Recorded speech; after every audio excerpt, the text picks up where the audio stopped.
Check those clocks. Because we are within space and time, unlike that little angel that you're holding in your hand. Are angels outside space and time, Chris?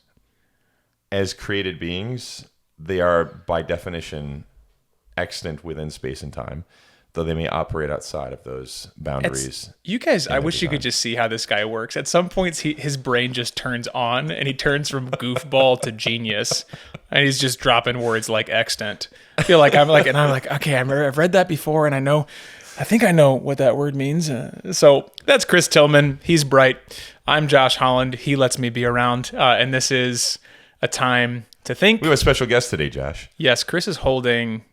This is something that when we got this church building 10 years ago. Is it a cherub? It's not what an actual cherub looks like. Very infant-looking cherub. It's what the popular conception of a cherub would be, which is a semi-clothed child with wings and a French horn. Yeah. And so French horn does provide an angelic sound. I will concur. Yeah. And so we found this in the building, and for whatever reason, I've kept it in my office. It's heavy. It's large. It's probably... Is it for self-defense? No, it's a good 18 inches tall. Yeah, that's about a cubit. Yeah, you're right. It is actually. We'll call that let's see. Yeah, we're going to call that the Cupid, and that is officially a Time to Think's mascot. I love it, Josh. It's great. That's Chris Tillman. I'm Josh Holland. We seek to provide at some point careful, thoughtful engagement with issues in the culture and the church, stumbling our way toward helpful and good. But always having fun. And maybe we'll imagine at least one of you laugh as well. Chris, there wasn't a Time to Think reference in my sermon the other day on accident. Wow. I wasn't even trying to be self-serving. Wow. I was talking about Genesis 6 and the 120 years. Does that 120 years mean that human life will be limited because they're so evil? Well, probably not, because some of Noah's offspring live like 300, 400 years. 120 years from the announcement of the flood until it comes upon the earth. Could it be 3 generations, 40 years? And I said, God is often so gracious to give us a time to think. Oof. And it didn't even register till it came out. And I was like, oh, that's the podcast name. I really just meant, guys, see that God will tell you the truth and then give you some time to deliberate. Yeah. Well, perhaps the Lord is being gracious to you right now as you listen to us. Is that what this is? I would hope that there is something of God's kindness demonstrated through these interesting, especially these introductory remarks. If there is, then it truly is grace. It truly is grace. Hey, as we continue on this series, Chris, called What We Affirm, where we're looking at our church's affirmation of faith, adapted from the Gospel Coalition, seeks to be a broadly reformed statement of faith, not going to be all too narrow on different particulars, but broadly thoroughly reformed. Biblical. Yes. And I've thought about why this is helpful, and here's one angle of it. I'd like to hear your perspective. I see something that happens quite often in 2 spheres, politically and when someone offends another person. Mm-hmm. And what happens... Have you ever offended somebody, Josh? Oh, gosh, yes. What happens is someone either believes a political opinion or offends another Christian with their sin or short-sightedness, whatever you want to say there. And the other person says, I can't imagine how you believe what I believe and still did this.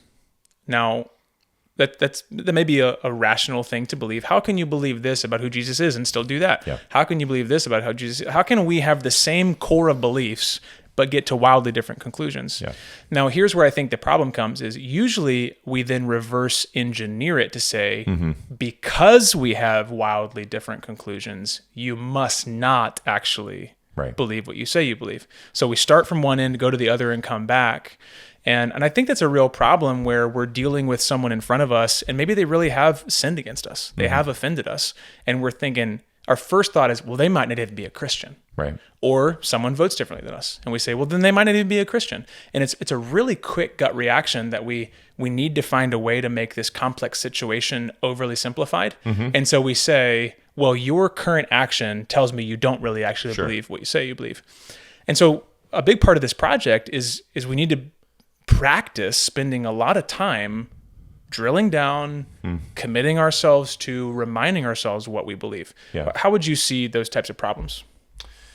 Or is that, how do you respond to my perspective on that?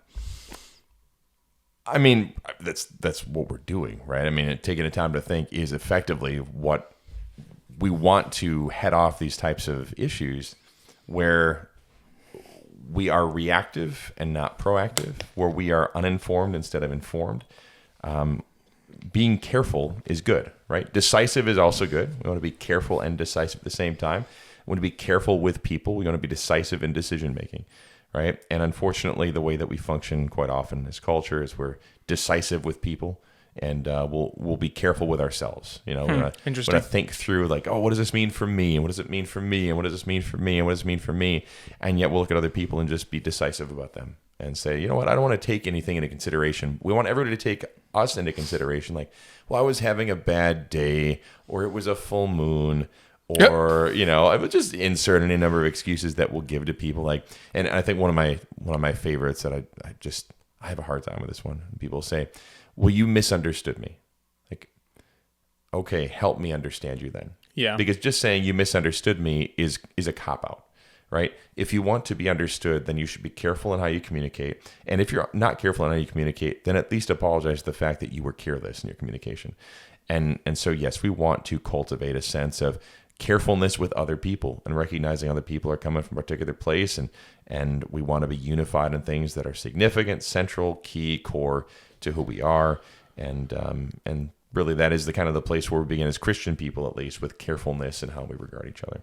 Yeah, and that might even be a tool that we can employ is if we're not understanding how someone got from doctrine A to practice B. Yeah. Then we could ask a question. Hey, I'm aware that you're a Christian. Yeah. I believe that you believe what you say you believe. How did you get from that to this? How can you drive a General Motors vehicle? And I would say, God, I don't even know enough to know. It's funny because little things you hear growing up stick with you, where it's like Ford stands for found on road dead. Right. And I know nothing about the inner workings of Ford. I know people that drive Fords and love them, but it's just in my head. I've spent time knowing the inner workings of Fords, and while I like them, I don't like knowing the inner workings of the Fords I've worked on. Well, we have a couple loyal listeners to A Time to Think that are going to be sending you hate mail because they drive Fords. I think we got to be better, Chris, at being genuinely curious and saying, look, Chris, I'm honestly not seeing how you get from basic Christian belief that I know you hold to this practice, or can you help me? Mm-hmm. And I think that's it's a way to love the person in front of us, is not just to say, because you got there, you can't be, because none of us want to be treated in that capacity. And I find it very instructive that that's not how Paul, even in egregious sin, that's not how Paul talks to people in 1 Corinthians. Like he's dealing with people that are engaging in cult prostitution, potentially even in the worship arena, like after church in the same building. They're violating the Lord's Supper. There's a partiality for the rich rather than the poor. And what does he say? He doesn't say, clearly because you're doing this, you're not a Christian. Right. He says, you're a temple of the Holy Spirit. Yeah. That's the motivation for actually. So actually what Paul does is he reaffirms doctrine as the motivation. So I think as we continue to discuss what we affirm, these all become things not to then maybe analyze one another and be like, okay, wow, Chris really isn't who I think he is. But to say, okay, if I love Chris and Chris loves what he says he loves, then sometimes I might need to help Chris say, how'd you get from what you say you love to what you did? And vice versa. I need that help as well. On what we affirm, we're moving to article number 4, which is the fall. We've covered this one from our pulpits in a preaching capacity. We both preached on Genesis 3 and 4 and 6 and the rest of the Bible. But specifically discussing what the direct aftermath of the sin in the garden was. Right. So I'm going to read our affirmation of faith on the fall, and then we'll make some comments on it. We believe that Adam, made in the image of God, distorted that image and forfeited his original blessedness for himself and all his progeny by falling into sin through Satan's temptation. As a result, all human beings are alienated from God, corrupted in every aspect of their being. This includes physically, mentally, volitionally, emotionally, spiritually. and condemned finally and irrevocably to death, apart from God's own gracious intervention. The supreme need of all human beings is to be reconciled to the God under whose just and holy wrath we stand. The only hope of all human beings is the undeserved love of this same God who alone can rescue us and restore us to himself. Initial reflections on what you hear there. Read the last line, Josh. The only hope of all human beings is the undeserved love of this same God who alone can rescue and restore us to himself. Yeah, I think that's... I don't want to try to, split and say us versus them, what differentiates us as a church from other churches, whatever. But, yesterday when I was preaching on Genesis 18, I was addressing the issue as we're looking at Sarah's sin, right? So Sarah laughs when God says, you're going to have a kid.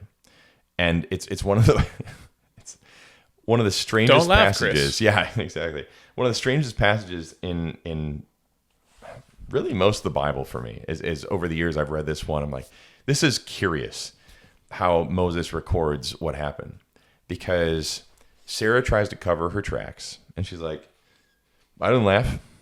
And then in covering her tracks and saying I didn't laugh, God simply speaks to Sarah again saying, no, You did. but you did laugh. Yeah. And it's like one of those, no, you did, Sarah, done. Yeah. I saw, I heard, you're not fooling anybody.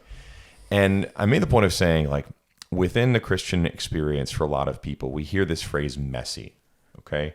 And we'll hear this statement like, oh, God loves messy people. And that's true. But God does not leave messy people messy. And when you look at Sarah, God does not say, And Sarah, messy does not mean like a messy bun. Like, man, exactly. I had my hair curated for, like I had my hair done and then I did some work and now it's just a little unkempt. Yeah, it's still cute though, right? I mean, that's the thing. And unfortunately, we can, within the broader evangelical world, treat sin as like this cute messy bun, right? It's like, oh yeah, I know it's a little bit, but you still have to like it. And here's the thing. That's not how sin should be viewed. When we think about the patience and kindness of God in dealing with us, and we look at the fall of man, one sin brought AIDS into the world. One sin brought cancer into the world. One sin brought death into the world. So it's a serious thing. And when we consider the seriousness of it, we can't look at it and say, well, just play around and you can make some efforts to be better people. And this is something, this is not just what non-Christian people might say. This is what professing Christian people may say at times. It's like, I want some steps to be better at this. Or it's like, here's the step to be better. Recognize that you're bankrupt. Yeah, the last thing is here's your one-stop shop Yeah. to getting better. Yeah. Have God restore you. Exactly. I think that's a good point, Chris, is that we're not only saying what do Christians believe, but we're trying to say why would we need to affirm these particular things at a particular time. And I'll be honest that when I hear the word broken in terms of sin, I react a little bit judgmentally. Sure. And I've had to wrestle with why that is, because Jonathan Parnell from Bethlehem, I don't know, he pastors City's church, I think, in Minneapolis. Yep. He's got just a gut-wrenchingly beautiful sermon on sin called Lost and Ruined by the Fall. We were at a conference years ago, and the Jonathan Parnell, Lost and Ruined by the Fall. And I think he would be the first person to tell you that's true, right? Now, what Parnell did is he described from various angles the wretchedness and lostness and ruined nature of sin. And then he said, and so sometimes it is appropriate to say that you're broken. Right. But there's a difference in brokenness between like that kind of, I'm just broken, know? It's like, my son has hand-me-down toys and from How to Train a Dragon, and they mostly work, but like one of the wings fell off or one of the feet, it's like, oh, it's broken. That's cute. Right. Now, if broken is our only category, then we're going to make sin cute. Right. It can be legitimate description of, man, I cannot believe that I continue to act, Romans 7, in the way that I know I should. I must be broken. There's a difference in saying those two words. And so the doctrine of the fall is going to keep us from coddling sin, making it cute. It's going to say this is the deep nature of what sin actually is. Chris, why is the fall called the fall? Because we started somewhere. And this goes back to what we talked about in the previous episode. And this is why, again, we go to the significance of starting in Genesis in our understanding of humanity and why it's important. We can't just play fast and loose and say, oh, maybe it happened like this, maybe it happened like that. It's to say, look, the fall is the fall because everything God created in the beginning was what? Good. And so Did I do that right? Yeah, you did. Good job. So everything was created was good. And if there's deficiency in the original created order, and there is, quote, brokenness in the original created order, well, then there is no fall, right? Because you're already fallen. God already made something that's broken, and it's just kind of like, it got more broken. Right? Yeah. But that's not the picture we have of sin. The picture we have of sin is, what have you done? Yeah. It's what have you done? Imagine it as a parent, Josh. And I believe John Curid, one of the commentators that we're both reading, it emphasizes that question is almost like, what is this? Right, exactly. It's not a gathering information question. It's a demonstrative. Yes. What is this that you've done? Yeah. Imagine, if either of us go into, one of our kids' bedrooms and we see just the most filthy display. And imagine I'm thinking of the time that my son took Vicks Vapor Rub and rubbed it on all of the cloth and wood in his bedroom. And my wife certainly had the spirit of the living God come out of her and say, what is this? Yeah. Yeah. And so that's the impression that we should get. Not like, oh, what have you done? Yeah. It's what have you done? Like, what did you just do? Well, so to speak of the fall is to speak of a fall from glory that is so significant that it's not the type of fall that a toddler does when they're learning to walk. Right? Here's another way that we can kind of soften sin is by speaking in terms that make it seem like primarily a mistake. Right. So I stumbled, I slipped up, I just let out what I was thinking. Right. I made a mistake. And I'm clear with the younger kids in our church, is sin a mistake? Like mom or dad have a vase of flowers and you're kind of running around playing and you accidentally knock it off. Is that what sin is? And that's not what sin is. Right. Sin is more like, mom and dad love that vase and flowers. So you throw it on the ground. Choose to, Yeah. And so I'm not trying to let anyone here know that I'm going to be in Bible studies policing your language, but we should know that if we're speaking of sin primarily as something that is a mistake rather than something that is, 1 John calls it lawlessness. Yeah. These types of things, it's corruption. Missing the mark. Right? Yeah. That's a common one. Talk about that because there's a theology that says, hey, the Greek word for sin was used in other things to talk about archery, and it means to just not hit the center. It means to miss the mark. Tell me more. Yeah, if you consider like an archer, and this might sound comical, but it's the comical nature is probably helpful. You're out doing an archery competition, and you're like, you know what? I want to get a bullseye, and I know how I'm going to get a bullseye. I'm going to find the archery instructor and just shoot him right in the rear end. Just there you go. Right dead on. And then I'm going to boast to everybody and say, you know what? That was a pretty good effort, wasn't it? It was a pretty good shot. It's like, no, it wasn't. You knew the mark. You knew where it was, and you deliberately shot your archery instructor and proceeded to boast in it and said, you should honor the fact that I did this because look at what I hit. I hit something, right? And so when we find Paul saying, like, you've fallen short of the glory of God, you've missed the mark. It's not saying like, well, you tried hard and you almost got there. It's to say, no, you didn't get anywhere close to this. Like, it's the, I guess here's the funny picture. I love using this. The Billy Madison, right? Where Billy gives the story from the little puppy or whatever from Miss Lippy's class. Sure. And he's so proud of himself. He's like, and it's kind of like this. And he goes through this big elaborate explanation, and everybody claps and like, yes, that's it. And then the guy responds saying, what you just said is the most idiotic thing I have ever. Like, we're all dumber as a result of that. And that's what sin is, right? It's like we make these clever attempts to sound like we are morally upright. Look what we've done. And the only proper response is, what you've done is the most idiotic thing in the entire world. You have approximated the glory of God in your own conduct and said, I'm close. I'm good. He should respect. He should honor. And just how absolutely foolish is that? Yeah, so one of the things you learn early on in Genesis is don't make light of sin. Right. Because sin is the origin of, what does it say in our affirmation?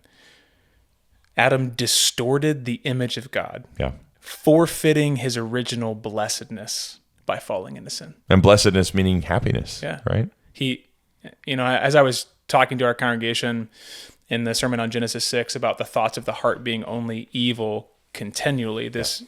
I mean, is it a sevenfold declaration to try to get us like intentions and thoughts of the heart only evil? Continually. I mean, you're supposed to see that there's no way out of this. And one of the questions is like, well, I don't feel like I'm just banding about as a murderer all the time. How is it that I'm only evil continually? And it's this bent nature. Yeah. Have you read C.S. Lewis's Space Trilogy? The first book and a half. I think. So like there's a phrase, the bent one. He's the evil one. He's bent. And there's this bent nature of self-exaltation, self-promotion, self-pleasure, all of these things that are more toward my own image rather than God's image.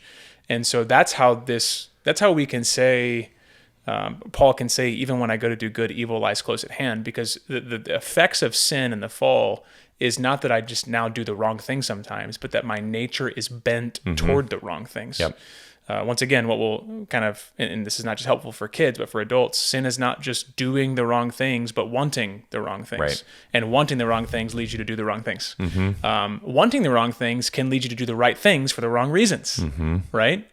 You can obey your parents so that you're respectable rather than so that you respect your parents. You can obey your parents to get a Nintendo Switch. Yeah. Right? I mean... So you can want the wrong things and therefore do the right things for the wrong reason. This is the bent nature of the fall from grace. And once again, we don't make light of sin or the fall because affirmation, as a result, all human beings are alienated from God, corrupted in every aspect of their being.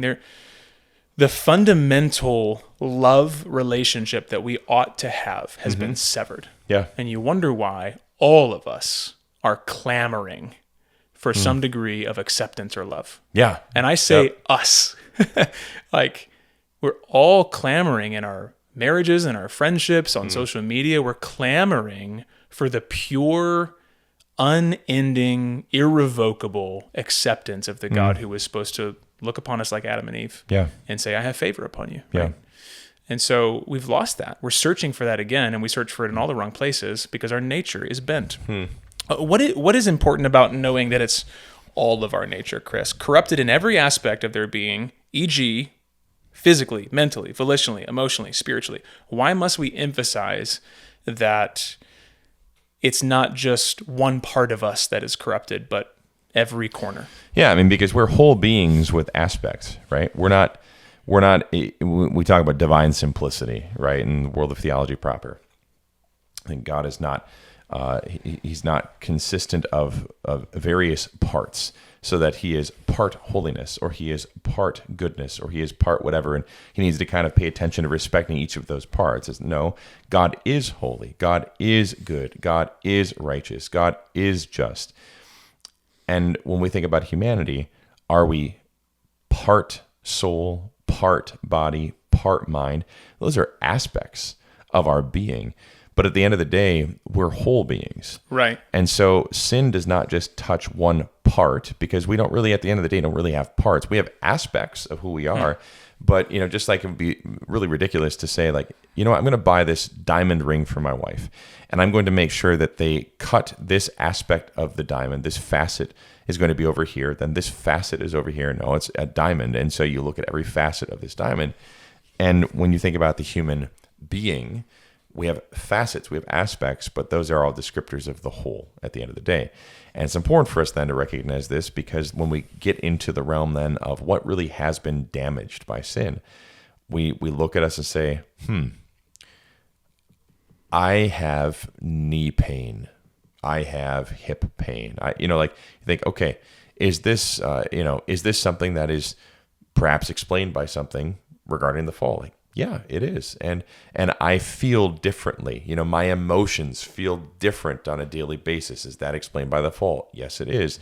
I can't think straight about things sometimes. I can't quite come to the conclusions I should. Is that explained by the fall? Yes. I don't have a love for God the way that I should. Is that explained? Yes, it's all explained by the fall. And when we start kind of exempting certain aspects of the human experience, what we set ourselves up for is a way for sin to make sense to us.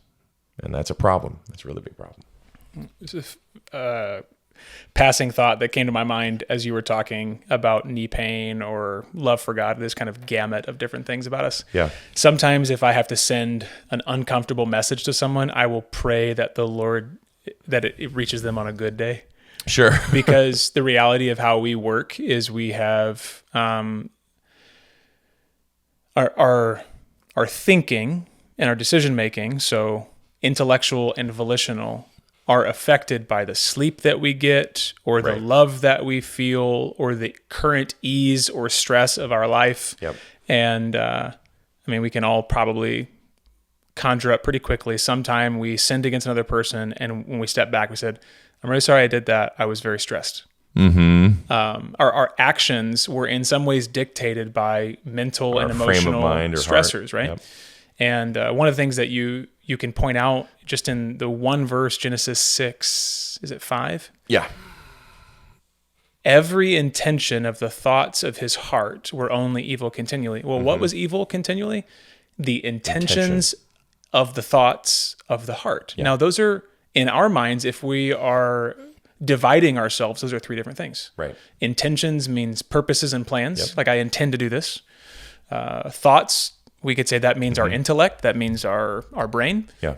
And hearts, that's where we feel. And so the way that we typically talk about bodies, if we don't talk about it, our bodies and souls, as one unified thing, we start to divide it up, and you get common thoughts like, well, the heart is the place where you feel things, and the mind is the place where you think things. Right.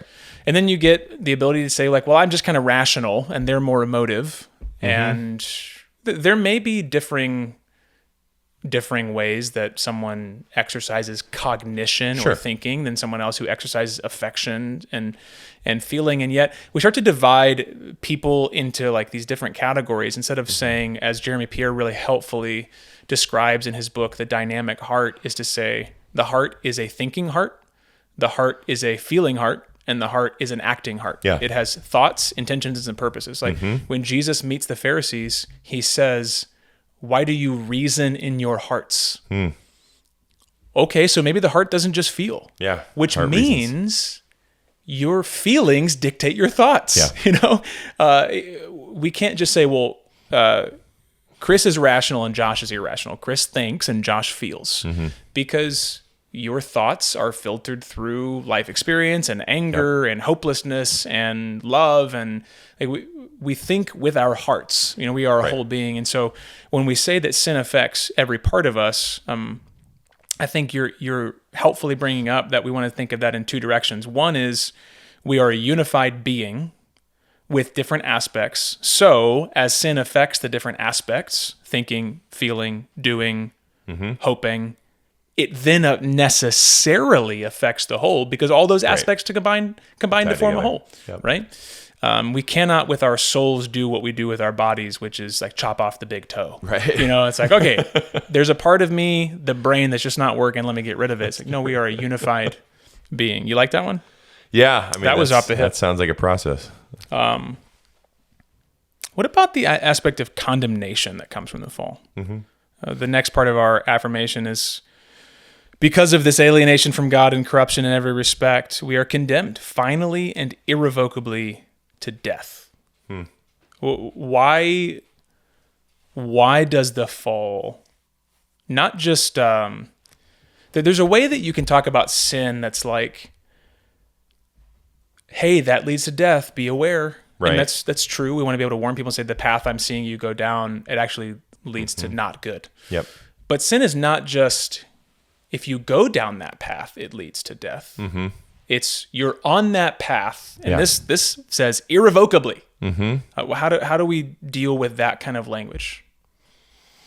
You said the condemnation aspect of it? Yeah, like I said, sin is not just, hey, there are wise and unwise things to do. Right. Don't go down the Suggested patterns unwise of things. behavior. It won't work. It won't be helpful. It's all of humanity, because of the fall, is on the path to death because of the condemnation of sin. Yeah. I mean, that's stark, right? Why do we need to know that? What do we do with that? Yeah, I mean, we have to know it because it's serious. And it might seem like a really self-evident kind of a statement, but, if it's like if you're on the highway, right? And I've always found this kind of goofy, but like when you go on an on-ramp onto the freeway and you see a sign, I think pretty much all on-ramps have this, say like, no pedestrian or bicycle traffic on here allowed. I'm like, right. Well, no duh. Like, I'm not going to walk down I-39. Like, that's kind of a bonehead idea, especially, nighttime, somebody can't see me at the last minute. It's like, boom, done. But you got to post it on there because it's a serious enough thing that you better not do it, right? Like, it's just, you should not do it, and you should not do it so much that we need to tell you something so obvious as you should not do it. It doesn't say like, hey, don't stop on the side of the road if you have a flat tire, because like, yeah, that might happen or whatever. And it might be dangerous, but it's not catastrophic. What's catastrophic is getting plowed over by a semi, right? And so when we think about sin, we think what the seriousness, the condemnation. I mean, what does God do in the beginning? The day that you eat of the fruit of this tree, you shall what? Die. You shall surely die. In Hebrew, it's just die. The same word over. Like, you're going to die. Don't do this. It's not good for you. I do this when I discipline my kids, and I just tell them, like, kids, you need to stop what you're doing right now and consider you are sinning. It's a serious thing. Do you want to see Christ crucified freshly for you because of what you're doing right now? Because that's how serious this is. Look at your Savior in the face and say, is it worth it? Is this a worth it type of experience for me?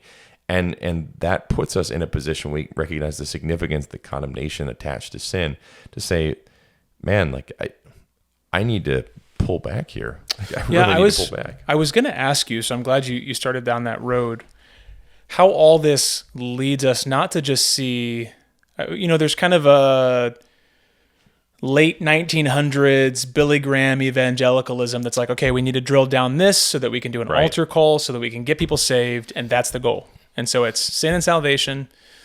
But one of the questions I want to discuss is, how does our view of the fall, our view of being corrupted in every respect, lead to our day-to-day lives and how we approach it? So I'm glad that you brought up that example of seeing sin for what it is. As I'm like, when we think about something as seemingly innocuous as shouting at your spouse, Sure.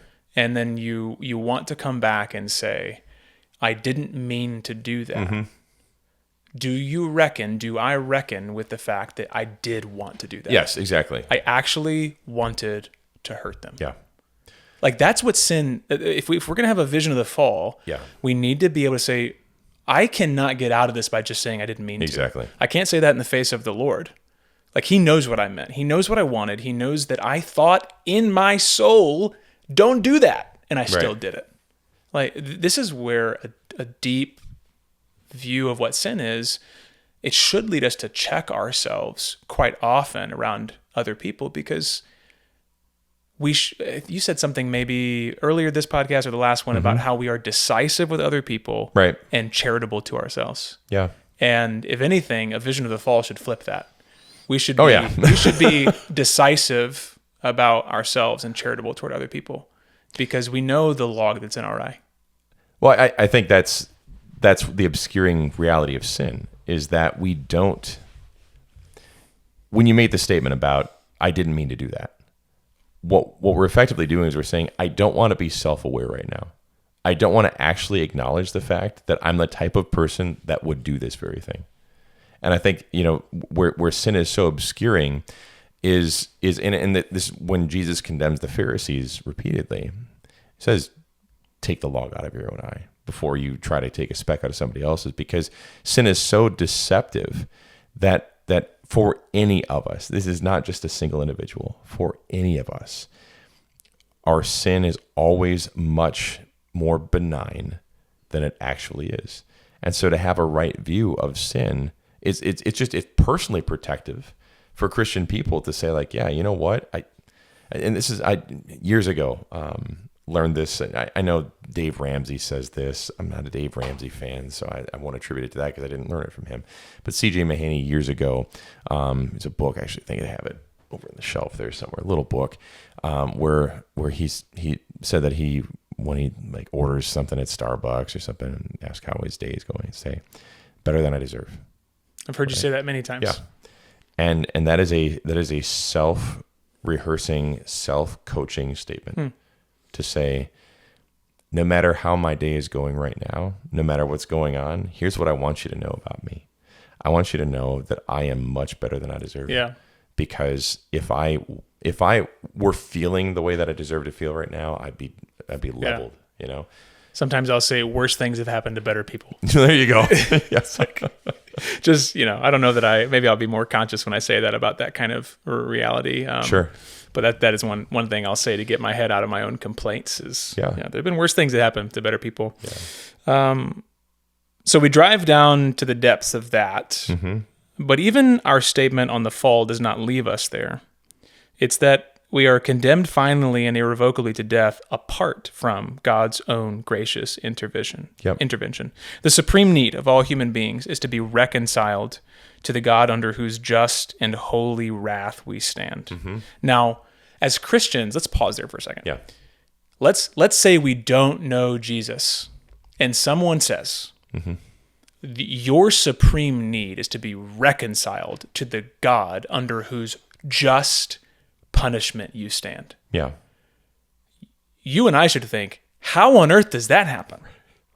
Right? Or why would that need to happen, right? I mean, that seems so foreign conceptually. As I preached Genesis 6 the other day, and this felt like, I don't know, as close to God revealing something to me as I'm comfortable saying, where I was just like, why am I getting to this every intention of the thoughts of the heart, only evil continually? Yeah. And the thought came to mind, I'd like to think it was provided by the Holy Spirit, is if all of this has gone wrong, what could possibly go right? Like that's the moment we find before the flood. If it's this bad, what on earth could fix it? Because it ain't going to be one of the people involved in the thing that's this bad, right? Yeah. and at least the immediate answer is God gave favor to Noah. I mean, did Noah fix things with the ark? No, he didn't. Noah was rescued in the ark.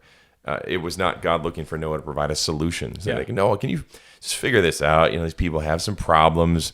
You should counsel them. Mm-hmm. It's like, no, there's a problem here. Yeah. And Noah, you got a problem too.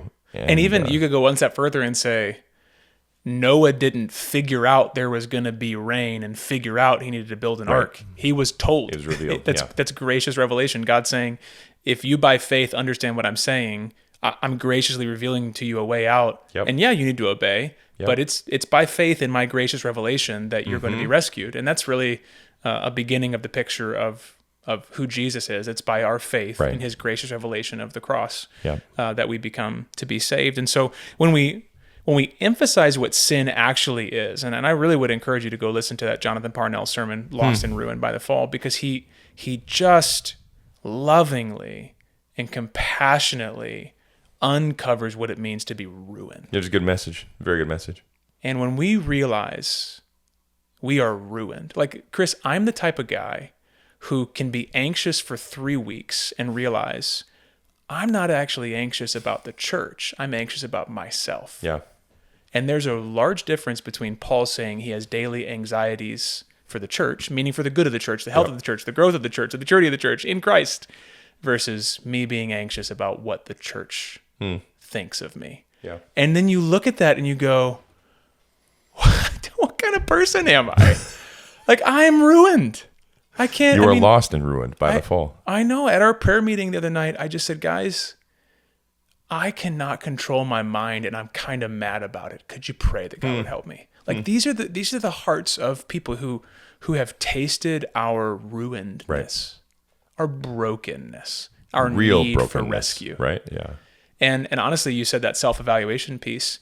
If you realize that you're the type of person who again was impatient with your kids, or who again let your friends down, or who again was stingy, or who again exalted yourself above the Lord, if you just sit there and you realize that, you're going to be led to a point where you say, who am I? Yeah.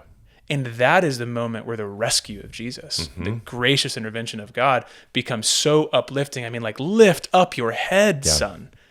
Because yes, you have been ruined, but you will be rescued. Yeah. This is where the gospel becomes, like Lamech, the good Lamech, says Noah will bring us relief from the ground. And he doesn't. But then Jesus comes and effectively is said of him, he will bring us relief from our sins. He'll save us. That's really good news. That's really good news. And so when we understand the fall, we need relief. And when we need relief, we get a better understanding of the graciousness of Christ. The only hope of all human beings is the undeserved love of this same God, who alone can rescue us and restore us to himself. And on our next episode of Time to Think, we'll talk about the plans of rescue, the plan of God and the gospel, how indeed God reveals that this same God will alone rescue us and restore us to himself. Thanks for taking Some time to think.